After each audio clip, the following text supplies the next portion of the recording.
নমস্কার, আমি সুকান্ত বিশ্বাস আর আপনারা আমার ফেসবুক পেজ এবং ইউটিউব চ্যানেল থেকে দেখছেন আরেকটি নতুন ভিডিওতে আপনাদের সকলকে আমি স্বাগতম জানাই।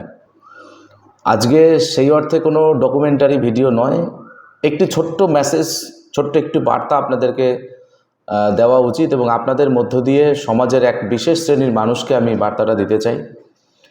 যে বিশেষ শ্রেণীর মানুষগুলি বিগত 10-12 দিন ধরে একটাই ফেসবুক, সোশ্যাল মিডিয়া এবং তারা লেখালেখি করছিল যে ভারত কবে প্রত্যাঘাত করবে পাকিস্তানের ওপরে, কেন নরেন্দ্র মোদী স্ট্রাইক করছে না, মোদিজি শুড রিজাইন, এই ধরনের কমপ্লিমেন্ট লিখছিলেন তাদের একটা বড় অংশ যারা সমাজের সুবিধাভোগী মানুষ।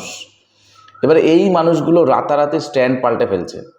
যখন এয়ার স্ট্রাইক করা হয়েছে এবং পাকিস্তানের জঙ্গি ঘাঁটিগুলোকে বেছে বেছে টার্গেট করে ধ্বংস করে দেওয়া হয়েছে, জঙ্গিদের বিরুদ্ধে যে জিরো টলারেন্স টু টেরোরিজম নীতি, পাকিস্তান সারা পৃথিবীতে জঙ্গি সাপ্লাই করে, তারা কখনো নিজেদের জঙ্গি ঘাঁটি গড়াবে না, ফলে ভারতকে এগিয়ে আসতে হয়েছে। এবারে যখন তারা এই অ্যাটাকটা করলো ইন্ডিয়ান আর্মি, তখনই এদের মধ্যে মানসিকতা সৃষ্টি হয়ে গেল যে যুদ্ধ নয়, শান্তি চাই। এই মানুষগুলি এতদিন পর্যন্ত বলছিল কেন ভারত যুদ্ধ ঘোষণা করছে না, অর্থাৎ সমাজের এই বিশেষ মানুষগুলিকে আপনাদের সকলকে আইডেন্টিফাই করা উচিত। তার কারণই হচ্ছে যে এরা নিজেদের প্রয়োজনের বাইরে, এরা না দেশের কারোর হয়, না সমাজের কারোর হয়, না কোনো সোসাইটির হয়, এরা কারো নয়। এরা শুধু বরাবর বলেছে যে সন্ত্রাসীদের কোনো ধর্ম নেই বা সন্ত্রাসবাদীদের ধর্ম নেই। আবার সেই মানুষগুলি তাদের স্ট্যান্ড কিভাবে পাল্টাচ্ছে দেখুন। তারা প্রথমে বলছে ঝন্টু শেখ যিনি শহীদ হয়েছেন তিনি মুসলিম ছিলেন। দ্বিতীয়ত, কালকে যে আমাদের দুই বীর কন্যা এই অপারেশন সিন্দুরকে যারা নেতৃত্ব দিয়েছে, তার মধ্যে একজন ছিলেন সোফিয়া কুরেশি, যার ধর্ম মুসলিম। সেখানেও তাকে মুসলিম হিসাবে এরা চিহ্নিতকরণ করছে যে এরা ভারতীয়, এই বিষয়টা পরে, আগে মুসলিম, এরা মুসলিম কন্যা পাকিস্তানে গিয়ে সার্জিক্যাল স্ট্রাইক করলো। ফলে এই মানুষগুলি এরা সন্ত্রাসবাদী ধর্ম খুঁজে পায় না। তার কারণ হচ্ছে সন্ত্রাসবাদী ধর্ম যদি এরা খুঁজতে চায়, তাহলে সন্ত্রাসবাদীদের যে ধর্মের লোক, সেই মৌলবাদের পক্ষে চোখে এরা পড়বে, রোষে পড়বে। এবং মৌলবাদের রোষে পড়লে কি হয় এরা তো সারা পৃথিবীতে দেখেছে, কারোর মস্তক ছেদন হয়ে যায়, তো কেউ আরও অনেক বিষয়বস্তু, সবই তো ভিডিওতে বলা যায় না, আপনারা জানেন। ফলে এরা কী লেভেলের সুবিধাবাদী, এরা কখনো সন্ত্রাসবাদীদের ধর্ম এরা খুঁজে পাবে না, কিন্তু ধর্ম খুঁজে পাবে সন্ত্রাস ধ্বংস করতে গিয়ে যারা দেশের জন্য শহীদ হবেন তাদের ধর্ম খুঁজে পাবে। যদিও ভারত সরকার এবং আমরা বরাবর আমরা এটা মনে করি যে আমাদের প্রথম পরিচয় আমরা ভারতীয়, আমরা আমাদের দ্বিতীয় পরিচয়। আজকে ন্যাশনাল ডিউটিস, ভারতবর্ষ একটা যুদ্ধকালীন পরিস্থিতির মধ্যে গেছে এবং যেটা কাঙ্ক্ষিত হয়তো ছিল না। ভারত কেন, সারা পৃথিবীর কোনো দেশের মানুষই যুদ্ধ চায় না, তারা শান্তি চায়। কিন্তু কতদিন এই পাকিস্তানের এই যে অত্যাচার, পাকিস্তানের এই যে জঙ্গি উৎপাদন করা, পাকিস্তান সারা পৃথিবীতে জঙ্গি সাপ্লাই করা, এই সাপ্লাই চেইনটাকে তো বন্ধ করা দরকার আছে। কাউকে, কোনো না কোনো দেশকে ইনিশিয়েটিভ নিতে হতো। এশিয়ান কান্ট্রিতে পাকিস্তানের যারা আশেপাশে যে দেশগুলি আছে, তারা কেউ, ভারত ছাড়া তারা কেউ কিন্তু পাকিস্তানের মোকাবেলা করবে না বা করার মতো জায়গাতে নেই। ফলে ভারতকে ইনিশিয়েটিভটা নিতে হতো, আজ না হোক কাল, কাল না হোক পরশু নিতেই হতো।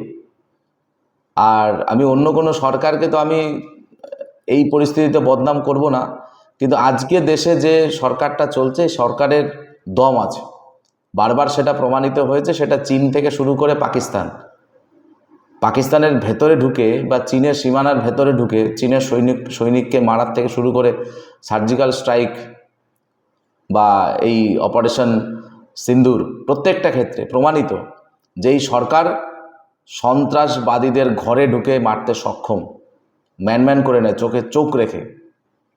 ফলে এই সরকারের আপাতকালীন পরিস্থিতিতে ভারতবর্ষের প্রত্যেকটা মানুষকে এই সরকারের পক্ষে থাকা উচিত। তার আমি মনে করি যারা এই মুহূর্তে দেশদ্রোহিতার মানসিকতা দেখাবেন, ভারতে থেকে শত্রু দেশের পক্ষে কথা বলবেন বা তাদের প্রতি সহধর্মিতা দেখাবে, তাদের বিরুদ্ধে রাষ্ট্রদ্রোহের মামলা করে তাদেরকে আজীবনকাল জেলের ঘানি টানানো উচিত, সে যেই করুক না কেন। সে যদি কোনো পলিটিক্যাল ব্যক্তি হয় তাকেও করা উচিত, বা কোনো সমাজের কোনো বড় ব্যক্তি হলে করা উচিত, ইভেন যারা ছোট তাদেরকেও করা উচিত। কারণ এই আপাতকালীন পরিস্থিতিতে সরকারের সমস্ত রাজনীতির ঊর্ধ্বে উঠে সরকারের পক্ষে সকলকে থাকা উচিত। কারণ ওই এক ধরনের মানুষ যারা নিজেদেরকে বুদ্ধিজীবী তকমা দিয়ে তারা তাদের প্রয়োজন মতো বলবে যে কেন পাকিস্তানে যুদ্ধ হচ্ছে না, আবার যখনই পাকিস্তানকে অ্যাটাক করবে তখনই সহমর্মিতা দেখিয়ে তারা বলবে যে আমরা যুদ্ধ নয় শান্তি চাই। আমার মনে হয় যুদ্ধ নয় শান্তি সকলেই চায়, কিন্তু এই পরিস্থিতিতে দাঁড়িয়ে একবার অন্তত পাকিস্তানকে নিজের অকাত দেখিয়ে দেওয়া উচিত। এবং শুধু ভারতবর্ষ নয়, পৃথিবীর অন্যান্য শক্তিধর রাষ্ট্র পাকিস্তানের মাটিতে ঢুকে জঙ্গি ঘাঁটিকে গুড়িয়ে দেওয়া উচিত। এই পাকিস্তানকে সবক শেখানো উচিত যে মানুষ, সারা পৃথিবীর মানুষ শান্তিতে থাকতে চায়, শুধুমাত্র এই পাকিস্তানি জঙ্গিদের কারণে পৃথিবীতে যে সন্ত্রাস তৈরি হচ্ছে।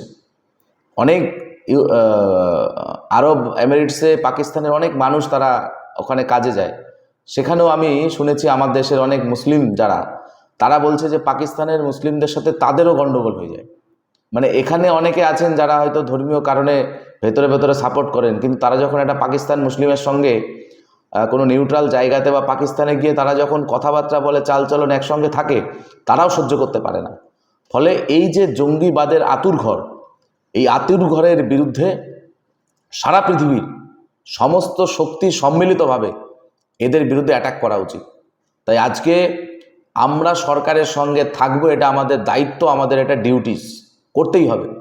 আপাতকালীন পরিস্থিতিতে সকলের উচিত সরকারের পাশে থাকা। কেউ যেন কোনো রকম কোনোভাবেই শত্রু পক্ষকে সাপোর্ট না করতে পারে, এই দায়িত্বটা সবাইকে নিতে হবে। যখনই আপনারা দেখবেন তখনই আপনারা প্রশাসনের সঙ্গে যোগাযোগ করবেন। রিসেন্টলি খবর পেয়েছি যে শান্তিপুরের একজন প্রাক্তন তৃণমূলের কাউন্সিলর, তার ধর্ম আমি আর বললাম না, ভিডিওতে আপনারা সকলে হয়তো নিউজে পেয়েও গেছেন, সেও এই পাকিস্তানের পক্ষে একটা নাকি সোশ্যাল মিডিয়ায় পোস্ট করেছিল, যদিও প্রতিবাদ করার ফলে তাকে অ্যারেস্ট করা হয়েছে। কিন্তু এই মানসিকতা যারা দেখাবেন তাদের বিরুদ্ধেও কিন্তু আমাদের সোচ্চার হতে হবে। আজকে ইউনাইটেড ইন্ডিয়া এই কনসেপ্টের মধ্যে আমাদের থাকা দরকার। সরকার যেভাবে বলবে আমরা সেভাবেই চলতে চাই। এই পাকিস্তানের একটা বিহিত হোক, অনেক হয়েছে, এনাফ ইজ এনাফ, নয় আমাদের জীবনের মধ্য দিয়েই হোক, ভারতবর্ষের আগামী প্রজন্ম তো তারা সুরক্ষিত থাকবে। কতদিন এই পাকিস্তানের জঙ্গি তারা ভারতবর্ষের বিভিন্ন জায়গায় ঢুকে তারা গুলি করবে, বিস্ফোরণ করবে, কতদিন? মুম্বাই অ্যাটাক ভুলে গেছি না? ভুলিনি। সিরিয়াল ব্লাস্টিং থেকে শুরু করে লোকসভা ভবন অ্যাটাক, সব জায়গায় কারা জড়িত? সব পাকিস্তানের জঙ্গি বাহিনী। এরা ইংল্যান্ডে গিয়ে জঙ্গিদের মদত দিচ্ছে, ইংল্যান্ডে গিয়ে বিস্ফোরণ করছে, ফ্রান্সে গিয়ে বিস্ফোরণ করছে, জার্মানিতে করছে, ভারতে করছে, তারা সারা পৃথিবীতে এরা জঙ্গি সাপ্লাই করছে। এদের বিরুদ্ধে সারা পৃথিবীর সামরিক অভিযান নামানো উচিত বলে আমি মনে করি।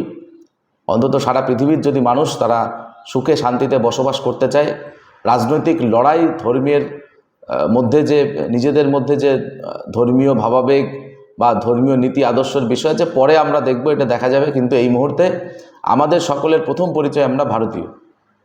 আমরা ইন্ডিয়ান আর্মিদের মঙ্গল কামনায় আমরা যে ধর্মের মানুষ, যারা ইসলাম ধর্মের মানুষ আছেন তারা আপনারা মসজিদে গিয়ে প্রার্থনা করুন, যারা খ্রিস্টান আছেন তারা চার্চে গিয়ে করুন, প্রার্থনা করুন। আমরা হিন্দু ধর্মের মানুষ, আমরা মন্দিরে গিয়ে করব।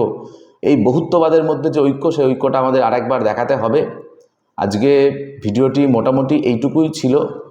আপনাদের কাছে আহ্বান জানাবো যে মানুষের কাছে বিষয়বস্তুটাকে পৌঁছে দিতে হবে, কারণ আপনারাই তো আমাদের একমাত্র শক্তি। আজকে আপনাদের মধ্যে দিয়েই তো আমরা মানুষের কাছে পৌঁছাতে চাই। জয় হিন্দ, বন্দে মাতরম, ভারত মাতার জয় হোক, ইন্ডিয়ান আর্মি জিন্দাবাদ।